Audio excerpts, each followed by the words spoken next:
In this video, we'll build a complete onboarding and subscription interface. We'll implement paging with tab view, automatic slide transitions using a timer, and scroll-based animations triggered by onVisible in scroll. The focus is on structure, timing, and controlled animations to create a smooth user experience. Let's get started. So this is our onboarding. Each slide has an image, a title, and a subtitle inside a tab view so users can swipe. Now we create a timer that fires every 3 seconds. Inside onReceive, we listen to that timer. Every time it fires, we first check if auto scroll is enabled. If it's off, we stop. If it's on, we animate to the next page. We increase current page by 1, and we use modulo with slides.count. So when we reach the last slide, we go back to the first one. Alright, this one is very simple. It's just a basic UI view for the pricing card. Nothing special happening here, just layout and styling. So we're not going deep into this. Let's move to the next part.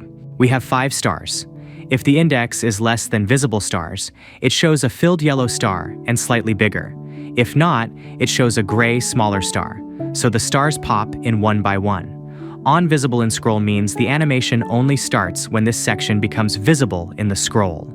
The threshold controls how much of it must be visible. If it's 0.1, it triggers very early. If it's 0.5, it waits until about half of the view is visible.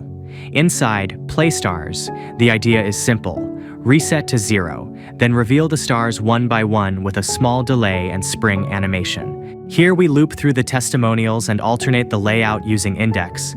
Even ones show the avatar on the left, odd ones on the right, just to make it feel more dynamic. For the animation, each card starts slightly off screen, left or right depending on its position, with 0 opacity.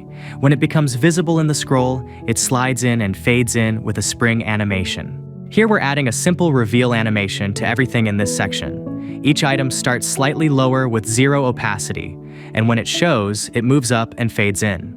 We control the timing using delay, so each element has a slightly bigger delay than the one before it. That's how they appear one by one instead of all at once. The feature list works the same way.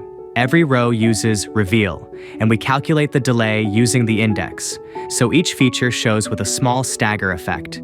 And just like before, when about 30% of this section becomes visible in the scroll, we trigger the animation. That's it. Smooth bottom-up reveal, one by one.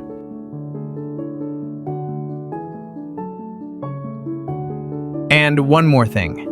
If you like this animation, you should watch this next.